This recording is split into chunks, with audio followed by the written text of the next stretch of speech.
चलिए हम लोग रेंज टाइप 2 का बात कर रहे हैं। किसकी बात कर रहे हैं? रेंज का क्वेश्चन। रेंज मतलब क्या होता है? आउटपुट। टाइप 2 का बात कर रहे हैं। मान लीजिए हमारे पास एक क्वेश्चन है, f x is equals to 2/3 sin x plus 4।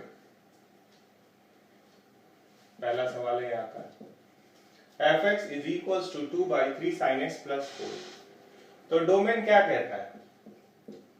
Domain क्या कहता है? डिनोमिनेटर 0 नहीं होना चाहिए। 3 sin x plus 4 not equals to 0, sin x not equals to -4/3। तो आप क्या जानते हैं? sin x का वैल्यू -1 से 1 के बीच में होता है, तो -4/3 के बराबर कभी नहीं होगा। ठीक है, तो नॉट इक्वल टू का क्या सॉल्यूशन हुआ? x belongs to r। तो डोमेन क्या है? x belongs to r। अब यहां आ जाइए और इस चीज को यूज कीजिए। ठीक है, sin x का वैल्यू कहां से कहां वेरी करता है? -1 से 1। यहाँ पे क्या लिखा हुआ है? 3 sin x। तो मान लीजिए अगर हम 3 से इनइक्वालिटी को गुना करें तो ये क्या हो गया? -3 यहाँ 4 जोड़ा हुआ है, इसका सर्कल इससे मिलाने जा रहे हैं। तो अगर हम 4 जोड़ते हैं, -3 plus 4, 3 sin x plus 4 less than equals to 3 plus 4 is 7। -3 plus 4 is 1 less than equals to 3 sin x plus 4 less than equals to 7। ठीक है, रेसिप्रोकल लेना है तो रेसिप्रोकल ले लीजिए। अगर रेसिप्रोकल लेंगे तो साइन ऑफ इनइक्वालिटी क्या होगा? चेंज कर जाएगा। अगर आप इसको 2 से इंटू कीजिएगा, आप देख रहे हैं दोनों साइड पॉजिटिव है, तो हम डायरेक्टली रेसिप्रोकल ले सकते हैं। अगर एक साइड पॉजिटिव और एक साइड नेगेटिव होगा तो थोड़ा आपको चेंज करना होगा स्ट्रेटेजी, वो दूसरा सवाल ले लेंगे। तो 2 से अगर इंटू किए तो ये क्या हो गया? 2, और ये क्या हो गया? 2/7। तो रेंज क्या हो गया? रेंज 2/7 से 2 तक। तो यहां लिखते रेंज बिलोंग्स टू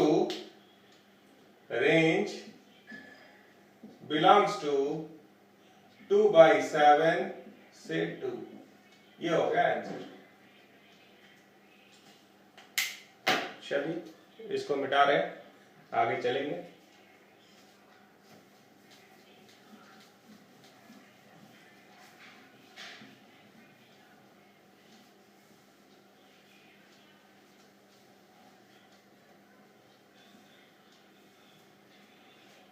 इसी में एक और सवाल अगर आप लेते हैं, क्वेश्चन नंबर 2 देखिएगा, f x is equals to 1/2 cos x plus 1।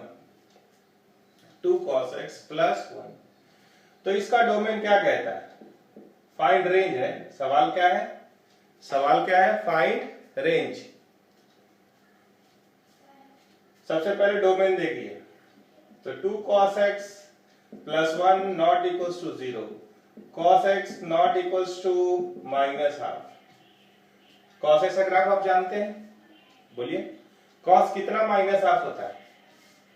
cos x का ग्राफ आपको पता है? थोड़ा सा देखिए ग्राफ से, ये cos x का ग्राफ है, ये क्या है? -π/2, ये है 0, ये है π/2, ये है π और ये है 3π/2। -12 कहां पे मिलेगा? y is equals to -12 draw करें तो कहां मिलेगा? यहाँ। तो ये वैल्यू क्या है? 90 प्लस 30 120 ना। तो 120 क्या होता है? 2π/3। अगर एक स्लॉट में देखे, एक 2π के स्लॉट में देखे तो क्या मिल रहा है? 2π/3। दूसरा क्या मिल रहा है? बोलिए, अगर इसकी बात करेंगे, अगर आपको इसको थोड़ा एडिट करके अगर ऐसे बात करते कि cos x इक्वल्स टू -12, तो आप ट्रिगोनोमेट्रिकल इक्वेशन पढ़े हैं ना? अगर आपसे बात करते cos x is equals to -12, तो cos x equal to cos 2π/3 लिख सकते थे। तो ये क्या होता है, x is equal to n pi, बोलिए, cos x is equal to 2n pi plus minus 2π/3 लिखते हैं। तो यहाँ क्या है, नॉट इक्वल्स टू, तो यहाँ क्या है, नॉट इक्वल्स टू, तो यहाँ क्या है, नॉट इक्वल्स टू। तो ये पार्ट हटा देंगे, when n बिलोंग्स टू क्या है, z। तो डोमेन में क्या हुआ, x belongs to r minus 2n pi plus minus 2π/3। अब रेंज की बात करेंगे, इसको बिठा दे रहे हैं।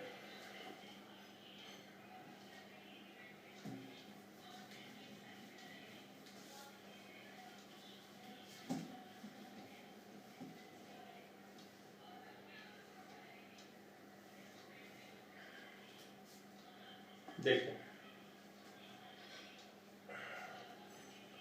अगर आप cos x के बारे में जानते हैं तो cos x का वैल्यू किसके पीछे वेरी करता है, -1 से 1।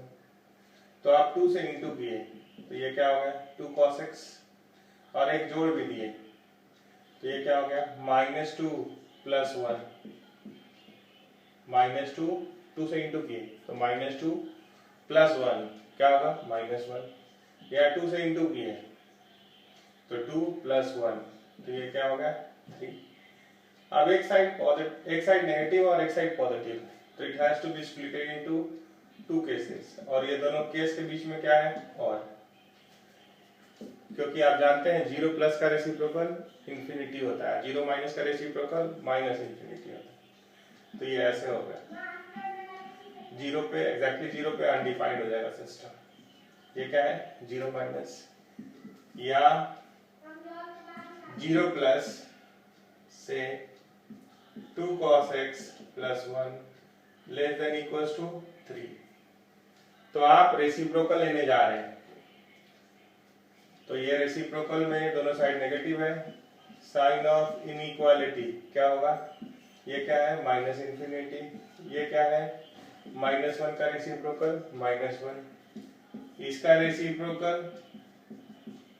Infinity, sign of inequality change हो जाता है, दोनों साइड पॉजिटिव हो या दोनों साइड नेगेटिव हो, साइन ऑफ इनइक्वालिटी चेंज हो जाता है। एक साइड पॉजिटिव हो एक साइड नेगेटिव, डायरेक्ट रेसिप्रोकल नहीं दे सकते, > 1/3। तो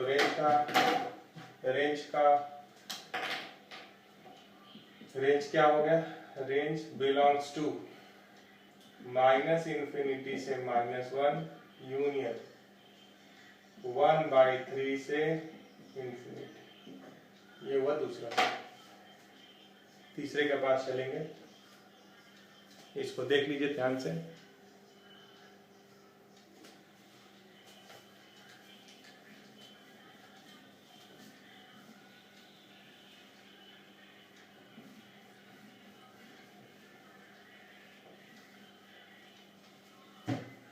तीसरा सवाल है मेरे पास। तीसरा सवाल लिखने से पहले ऐसे बोल रहे हैं, आप बहुत अच्छे से जानते हैं, कंप्लीटिंग द स्क्वायर क्या है, कंप्लीटिंग द स्क्वायर, ठीक है।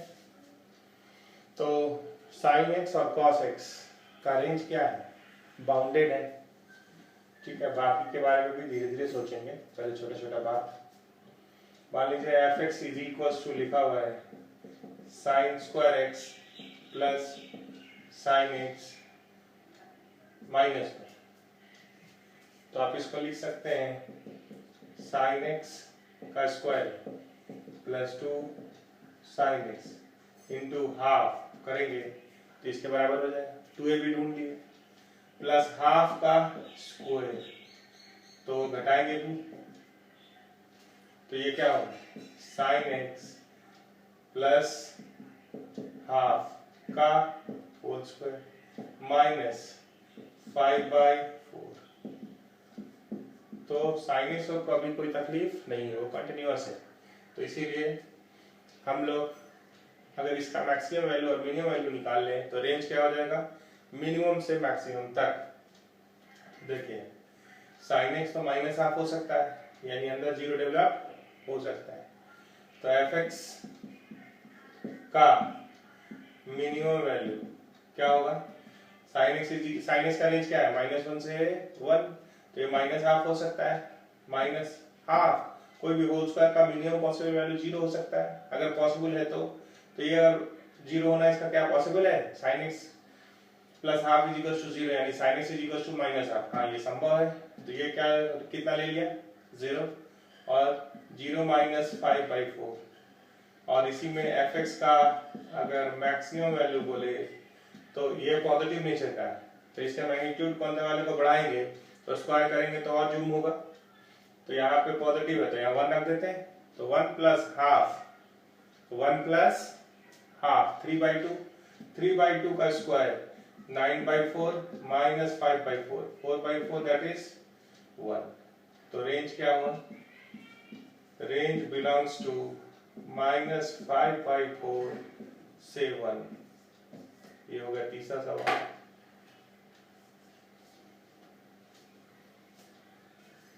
देख लीजिए ध्यान से, फिर अगले सवाल की ओर चलेंगे।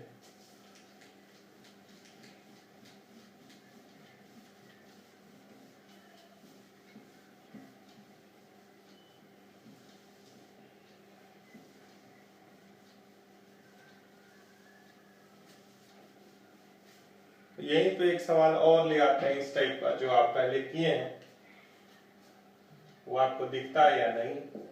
चौथा सवाल है fx = 3 sin² x plus 4 sin x into cos x plus 5 cos² x। ठीक है, इसका रेंज निकालना है। सवाल क्या है? रेंज निकालना है। तो आप जानते हैं ना कि sin² x को क्या लिख सकते हैं? 1 - cos 2x बाई, इसके अंदर क्या है? sin² cos² और sin x into cos x। ठीक है, तो सब मल्टीपल एंगल में लिखा जा सकता है, 2x में लिखा जा सकता है। तो ये क्या है? cos² x can be written as 1 + cos 2x by 2, और sin x into cos x को क्या लिख सकते हैं? sin 2x बाई 2 यूज कर देते हैं। तो fx क्या हो गया? 3 1 - cos 2x बाई 2, ये क्या हो गया? 2 sin 2x, ये क्या हो गया? 5 1 + cos 2x बाई 2। ठीक है, तो आप बताइए 5/2 cos x minus 3/2 cos x, 5/2 मतलब 2.5, 3/2 मतलब 1.5। ठीक है, तो 1 हो जाएगा। तो ये क्या हो गया? cos 2x, सारा cos 2x जोड़। ठीक है, sin 2x तो यहीं पे है, तो ये क्या हो गया? 2 sin 2x, 3/2 5/2 8/2 दैट इज 4। तो ये पुराना क्वेश्चन हो गया या नहीं? कौन वाला? टाइप 1 वाला, a cos theta plus b sin theta plus c। तो इसका रेंज क्या होता है? Range belongs to -√√a² plus b² 2 का स्क्वायर प्लस 1 का स्क्वायर 5 स्क्वायर रूट। तो ये क्या हो गया?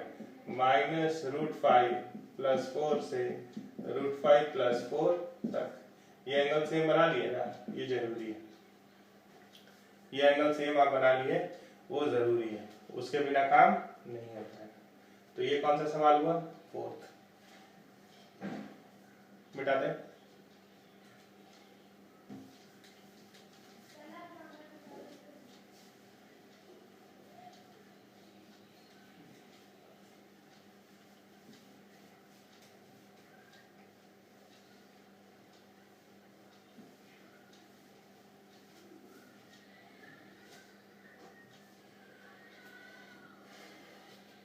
अगर आपसे कोई पूछे कि fx = greatest integer of sin x plus cos x है, सवाल क्या है? Find range. Find range. तो this square bracket represent GIF। ये किसको रिप्रेजेंट करता है? GIF। तो आप हमको सिर्फ इतना बताइए कि sin x plus cos x multiply and divide by √2 can be written as sin x plus pi by 4। ठीक है, तो अगर आप इसका ग्राफ ड्रॉ कर पाएंगे, अगर आप इसका ग्राफ ड्रॉ कर पाएंगे और अगर सिंपल भी सोचते हैं तो इसका रेंज क्या है? छोड़िए ग्राफ, थोड़ी देर बाद ही बात करेंगे। आप बताइए, अगर x बिलोंग्स टू r कोई लिमिटेशंस नहीं डाले हैं तो sin x plus pi by 4 का रेंज क्या है? -1 से 1। तो √2 sin x plus pi by 4 का रेंज क्या होगा? √2 माइनस √2 से √2। बताइए, अब इस पे ग्रेटेस्ट इंटीजर लगाना है, तो ग्रेटेस्ट इंटीजर को कैसे सोचते हैं? आप जानते हैं 0 से 1 में 0 होता है, 1 से 2 में 1 होता है। तो यहाँ पे -√2 से √2 चलने के दौरान कौन कौन सा इंटीजर आया? यहाँ कहीं -1 पड़ा होगा, यहाँ कहीं 0 पड़ा होगा, यहाँ पे कहीं 1 पड़ा होगा। तो इसको स्लॉटिंग कर लीजिए। ठीक है, इसका नाम क्या कर दिए? इसका नाम क्या कर दिए? t रख सकते हैं। तो अगर t का वैल्यू -√2 से -1 के बीच में है तो उसका ग्रेटेस्ट इंटीजर क्या होगा? -2 ना। अगर इसका नाम क्या रख दिए?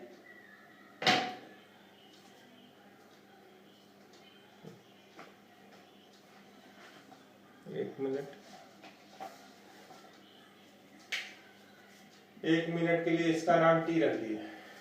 तो अगर पहला पॉइंट, अगर t का वैल्यू -√2 और -1 के बीच में होगा तो इसका ग्रेटेस्ट इंटीजर क्या होगा? -2 ना। दूसरा केस, अगर -1 से 0 के बीच में होगा तब इसका ग्रेटेस्ट इंटीजर क्या होगा? आप जानते हैं ना ग्रेटेस्ट इंटीजर को, -1। तीसरा केस, अगर 0 और 1 के बीच में होगा तो इसका ग्रेटेस्ट इंटीजर ऑफ t क्या होगा? 0 होगा। और चौथा केस यहाँ रख देते हैं, जगह का थोड़ा कमी है। अगर आप 1 और √2 के बीच में है तो ग्रेटेस्ट इंटीजर ऑफ t क्या होगा? ग्रेटेस्ट इंटीजर ऑफ t क्या होगा? बोलिए। = 1 होगा। तो फाइनली आंसर क्या हुआ?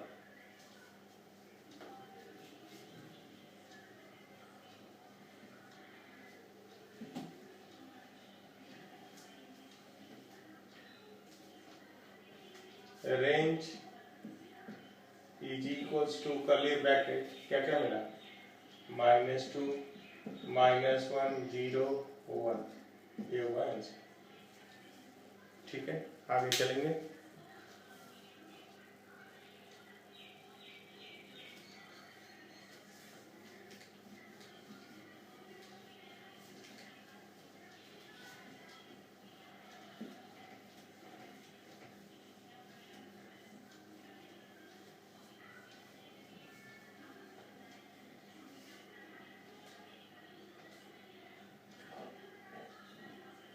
छठा सवाल है यहाँ, मान लीजिए लिखा हुआ है f(x) =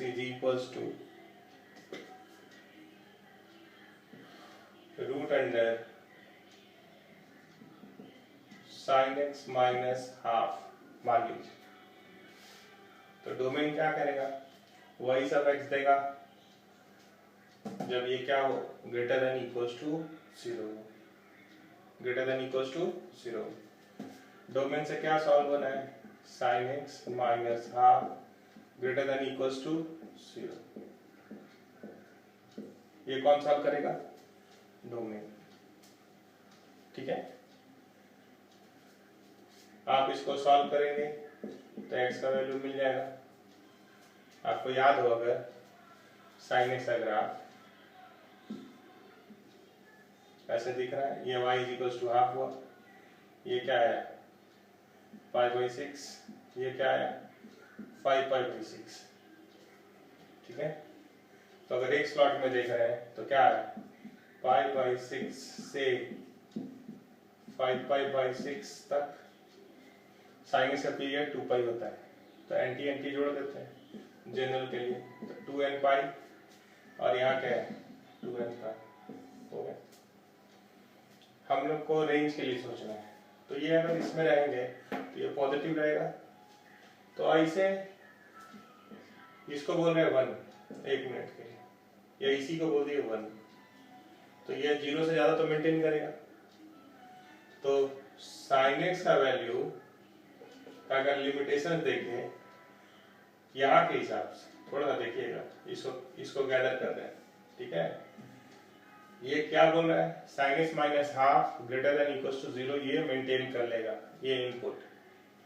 तो अगर इसको ध्यान में रखेंगे तो साइन एक्स माइनस हाफ तो यहाँ के हिसाब से 0 से बड़ा या बराबर रहेगा, और इसका मैक्सिमम वैल्यू कितना हो सकता है, साइन एक्स मैक्सिमम वैल्यू 1 ले सकता है, तो 1 माइनस हाफ, बोलिए 1 माइनस हाफ, तो हाफ हुआ, तो ये हुआ रिस्ट्रिक्शन। तो आप देख रहे हैं दोनों साइड पॉजिटिव है, तो अगर यहाँ पे स्क्वायर रूट लेंगे तो स्क्वायर रूट ऑफ दोनों साइड पॉजिटिव है, ध्यान दीजिएगा। ये कहां से लेके आए, ऐसे तो लिखते -3/2 से हाफ, क्या लिखते हैं -3/2 से हाफ, लेकिन ये इनपुट तो ऐसा ही दिया होगा जो इसको क्या रखेगा नॉन नेगेटिव, तो ये यहाँ पे कहां से कहां वैरी किया 0 से हाफ, तो स्क्वायर रूट डाले तो साइन एक्स माइनस हाफ का वैल्यू कहां से कहां वैरी करेगा 0 से 1/√2।